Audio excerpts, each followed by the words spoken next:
दोस्तों नमस्कार। आज अति पावन कथा लेकर आए हैं पितृपक्ष में काशी की कथा। वाराणसी जिसे काशी कहा जाता है, सनातन धर्म की सबसे प्राचीन और पवित्र नगरी है। यहाँ का प्रत्येक कण, प्रत्येक गली, हर घाट और हर मंदिर अपने भीतर हजारों वर्षों का इतिहास और रहस्य समेटे हुए है। काशी को मोक्ष नगरी भी कहा जाता है, क्योंकि यहाँ मृत्यु भी जन्म मरण के बंधन से मुक्ति दिला देती है। इसी काशी से जुड़ी एक अत्यंत अद्भुत और प्रेरणादायी कथा पितृपक्ष के अवसर पर सुनाई जाती है, जिसमें श्राद्ध, तर्पण और पितरों की तृप्ति का गूढ़ रहस्य छिपा है। काशी नगरी के बीचों बीच मणिकर्णिका घाट स्थित है। यह घाट स्वयं महादेव की कृपा से अमर है। कहा जाता है कि इसी घाट पर पितरों को तर्पण करने से वे तृप्त होकर आशीर्वाद देते हैं। एक समय की बात है, जब सतयुग का अंत और त्रेता का प्रारंभ हो रहा था। काशी नगरी में एक वृद्ध ब्राह्मण रहता था। उसका नाम सोमशरण था। वो अत्यंत विद्वान, वेद पाठी और तपस्वी था, किंतु उसका जीवन एक दुख से व्याप्त था। उसके पिता की आत्मा को शांति नहीं मिली थी। सोमशरण ने अपने पिता के निधन के बाद अनेक यज्ञ किए, कई बार श्राद्ध और तर्पण किया, परंतु उसके स्वप्न में पिताजी बार बार आते और कहते, पुत्र, मुझे अब भी तृप्ति नहीं मिली, मोक्ष की प्राप्ति नहीं हुई। यह सुनकर सोमशरण का हृदय व्याकुल हो जाता। उसने गुरुजनों से परामर्श लिया, पर सभी ने यही कहा कि शायद विधि में कोई कमी रह गई होगी। एक दिन वो गंगा स्नान कर मणिकर्णिका घाट पर बैठा रो रहा था। तभी एक वृद्ध साधु वहां प्रकट हुए। उनके नेत्र अग्नि के समान तेजस्वी थे, स्वर गंभीर था। उन्होंने सोमशरण से पूछा, वत्स, तू इतना दुखी क्यों है? सोमशरण ने हाथ जोड़कर सारी कथा सुना दी। साधु ने शांत स्वर में कहा, वत्स, तेरा प्रयास व्यर्थ नहीं है, किंतु तुझे ये जानना चाहिए कि श्राद्ध और तर्पण का श्रेष्ठ स्थल यही काशी है। पितृपक्ष के दिनों में यहाँ गंगा तट पर किया गया तर्पण सीधा यमलोक तक पहुँचता है और पितरों को संतुष्ट कर मुक्त करता है। तू इसी काशी में पितृपक्ष के दिन अपने पिताजी का विधिवत श्राद्ध कर। साधु ने आगे कहा, यहाँ स्वयं भगवान शिव पितरों के साथ उपस्थित होकर आशीर्वाद देते हैं। काशी में किया गया श्राद्ध केवल तर्पण नहीं होता, बल्कि यह पितरों की आत्मा को मोक्ष की ओर अग्रसर करता है। इतना कहकर साधु अचानक अदृश्य हो गए। सोमशरण समझ गया कि ये स्वयं महादेव थे, जो उनकी राह दिखाने आए। पितृपक्ष का समय आया। गंगा के किनारे पूरे नगर में विशेष वातावरण था। दूर दूर से लोग काशी में आकर श्राद्ध करने लगे।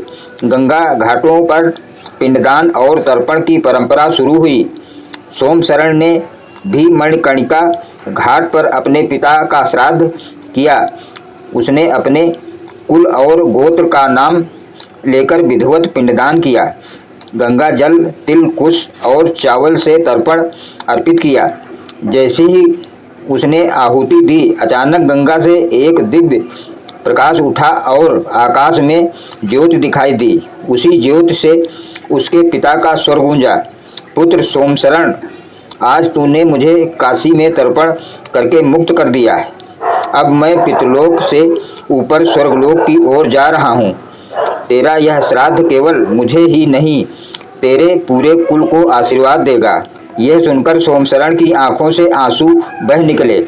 उसने देखा कि उसके पिताजी का रूप प्रकाशमय हो गया और वे देवदूतों के साथ ऊपर चले गए। उसी क्षण महादेव का आशीर्वाद स्वर गूंजा, वत्स, जिसने काशी में पितृपक्ष के समय तर्पण किया, उसके पितर कभी अपवित्र नहीं रहते। वे संतुष्ट होकर वंशजों को आयु, आरोग्य और समृद्धि का वरदान देते हैं। इस घटना की चर्चा पूरे काशी में फैल गई। लोग समझ गए कि श्राद्ध का वास्तविक महत्व केवल कर्मकांड में नहीं, बल्कि श्रद्धा और स्थान की पवित्रता में है। तभी से यह परंपरा बन गई कि पितृपक्ष के दिनों में लोग काशी आकर अपने पितरों का तर्पण अवश्य करें। कथा यहीं समाप्त नहीं होती। कथा कहा जाता है कि सोमशरण के बाद हर वर्ष उसका वंशज काशी में आकर पितरों का श्राद्ध करता रहा। उसके कुल में कभी धन दौलत की कमी नहीं हुई। संतानें विद्वान और बलवान होती रहीं। धीरे धीरे यह कथा इतनी प्रसिद्ध हुई, देश भर से लोग पितृपक्ष में काशी आने लगे। एक और प्रसंग जुड़ा है। एक व्यापारी था जिसका नाम भानुदत्त था। उसने बहुत धन कमाया किंतु घमंडी हो गया। वो पितृपक्ष में केवल औपचारिकता निभाता और तर्पण करते समय सोचता, क्या सचमुच यह जल और तिल मेरे पितरों तक पहुंचता है? यह सब केवल दिखावा है। उसके इस संशय के कारण उसके पिता की आत्मा तृप्त नहीं हो सकी। एक रात उसके स्वप्न में पिताजी प्रकट हुए और बोले, पुत्र, तूने हमें कभी श्रद्धा से याद नहीं किया। तेरे द्वारा किया गया श्राद्ध केवल शरीर से जुड़ा हुआ है, हृदय से नहीं। इसलिए हम आज भी तृप्त नहीं हो सके। यदि तू हमें मुक्ति देना चाहता है तो काशी जाकर पितृपक्ष में तर्पण कर। भानुदत्त का मन बदल गया। वो अगले ही दिन काशी पहुंचा और मणिकर्णिका घाट पर पूरी श्रद्धा से पिंडदान किया।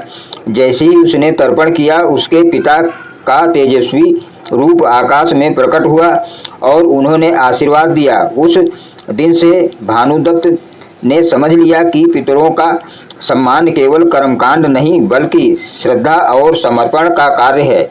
काशी की इस कथा में यह विशेष शिक्षा दी गई है कि पितृपक्ष में अपने पूर्वजों का स्मरण करना, उन्हें अन्न जल अर्पित करना केवल एक परंपरा नहीं बल्कि एक कर्तव्य है। मनुष्य अपने जीवन में जो कुछ भी प्राप्त करता है वो पितरों की कृपा से ही होता है। यदि हम उन्हें विस्मृत कर देंगे तो जीवन से सुख शांति भी लुप्त हो जाती है। इसी कारण काशी में पितृपक्ष का महात्म्य सबसे अधिक माना गया है। यहाँ पर किए गए श्राद्ध से पितरों की आत्माएं प्रसन्न होकर वंशजों को पुण्य प्रदान करती हैं। कहा गया है, काशी में जिसने श्राद्ध किया उसके पितर तृप्त होकर उसके वंशजों को कभी विपत्ति में नहीं पड़ने देते। आज भी पितृपक्ष के दिनों में काशी के सभी घाटों पर हजारों लोग अपने पितरों के लिए पिंडदान करते हैं। गंगा किनारे मंत्रोच्चारण, तिल और जल की आहुति तथा कुछ से अर्पण का दृश्य अद्भुत होता है। ऐसा प्रतीत होता है मानो स्वर्गलोक और पृथ्वी का संगम हो गया हो। लोग मानते हैं कि इस समय पितरों की आत्माएं धरती पर आती हैं और अपने वंशजों के आह्वान की प्रतीक्षा करती हैं।